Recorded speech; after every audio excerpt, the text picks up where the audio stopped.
Hi, I'm Harry Wingfield from the UCF IRB staff. This final learning module will tell you the final steps to take to send your study to the IRB, how to respond to requests from IRB reviewers, how to find your approval documents, how to modify or close your study, and how to get help from the IRB staff. Before our IRB assistant assigns a study to a coordinator for review, she checks for certain minimum quality checks. The slide shows what she is checking for. If she catches any of these, she withdraws the study from the IRB inbox and asks for corrections.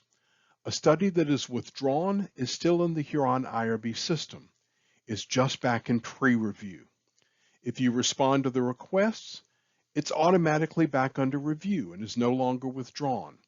However, your submission date will be the date that you responded.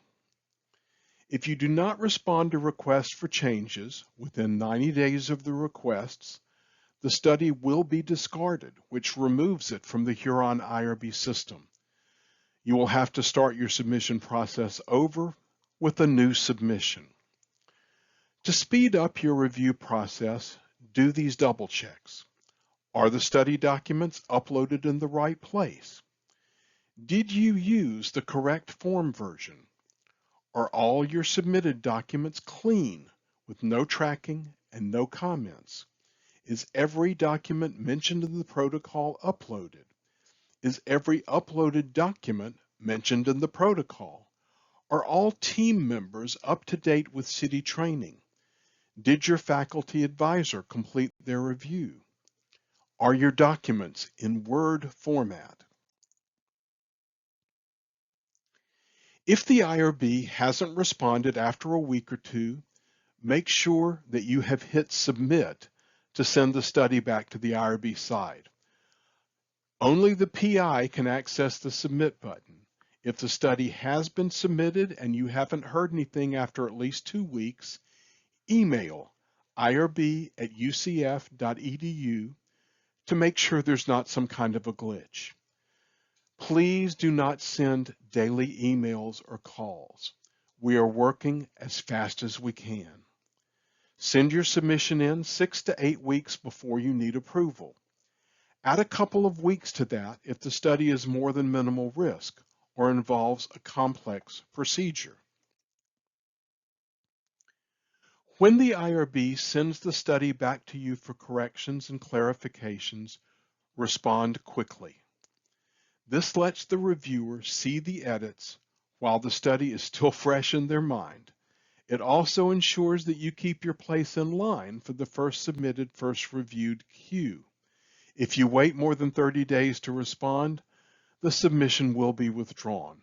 It's still in the system though. If you do not respond within 90 days, the submission will be discarded. If you no longer want to do the study, you can discard it yourself. Make sure you use the update feature for your revised documents. Again, go to the section of the Huron application where the document is located and click Update. Do not delete any documents and do not add documents if they are a new version of an existing document.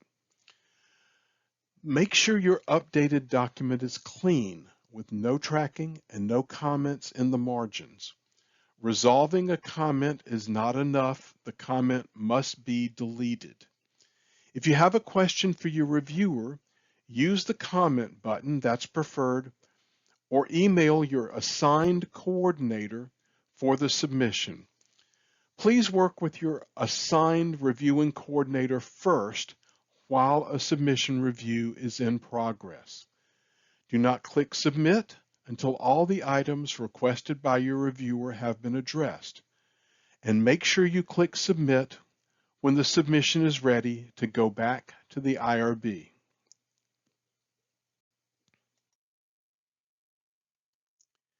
You cannot begin your study until you have your approval or determination letter from the IRB.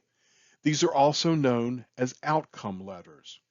For not human subjects research and exempt review submissions, we issue what's called a determination letter.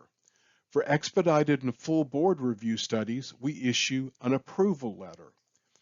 The outcome letter will be located on the top right side of your study page.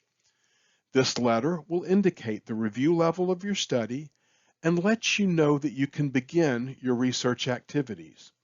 Your other documents, like your protocol, consent forms, surveys, and other measures, can be found by clicking the Documents tab in the dashboard line in your study page. When you open the Documents tab, there will be columns for the status of the documents. You want to use the documents that are in the finalized column. If there is a consent process, the finalized version of the consent form or the explanation of research will have a timestamp of the approval date.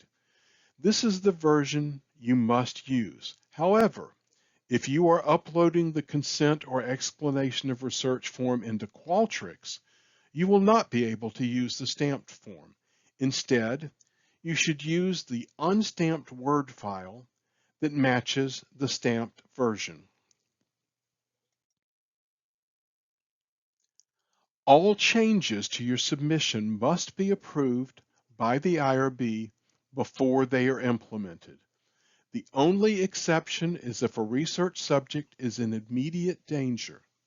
This should not happen for minimal risk studies that do not involve a medical intervention as part of the study.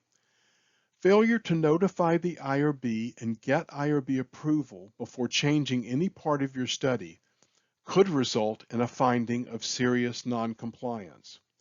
However, if your study is not human subjects research, you only need to notify the IRB if you are not sure whether the change will affect your not human subjects research status, or if you're adding a study team member who needs IRB verification of their activity on the study.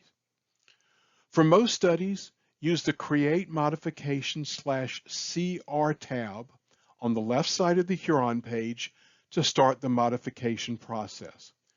Choose Modification for your purpose. Then you will see an application page in Huron that you will fill out for your modification. Be specific and thorough when you're asked for your summary of changes. List every change you are making. If you are changing personnel, provide the names of the team members you are adding or removing.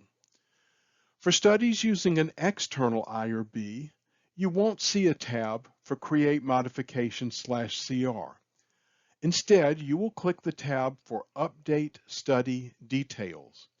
Follow the instructions on the page for notifying the UCF IRB of the external IRB's continuing review approval, the external IRB's approval of a modification, etc.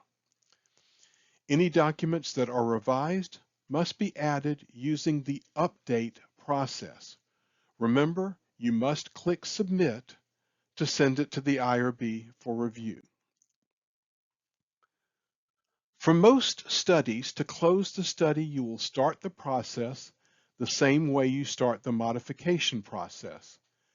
Click on Create Modification/CR. But for the purpose of the submission, this time choose Continuing Review instead of Modification. The next page you will see is Continuing Review Study Closure Information. Complete this page. To close the study, you must select the first 4 questions. This will bring up a question for you to acknowledge that the study will be closed. Complete the other questions on the form and follow the instructions. Finally, you should click Submit. For studies using an external IRB, click on Update Study Details. If the external IRB has closed the study, upload a copy of their closure letters. If the external IRB study will remain open, but you are no longer working on the study and are closing your F.I.R.E study with UCF, make sure that is clear in your submission. All research projects must be closed with the UCF IRB when they are completed. Again, the best way to contact the IRB is to email irb@ucf.edu. If you contact the IRB, include your study number. It helps us help you. If your submission is in progress, it's best to ask questions using the comment tab in the Huron application or to email the coordinator for your submission directly. Once your study is approved, though, it's best to email irb@ucf.edu. This gets your question routed to the best person to answer your question, who may or may not be your previously assigned coordinator. Your initial coordinator does not stay with you for the life of the study. We offer two kinds of IRB office hours. I will talk about them with the next slide. Get your cameras ready or get ready to do a screenshot because I'm going to show you some QR codes.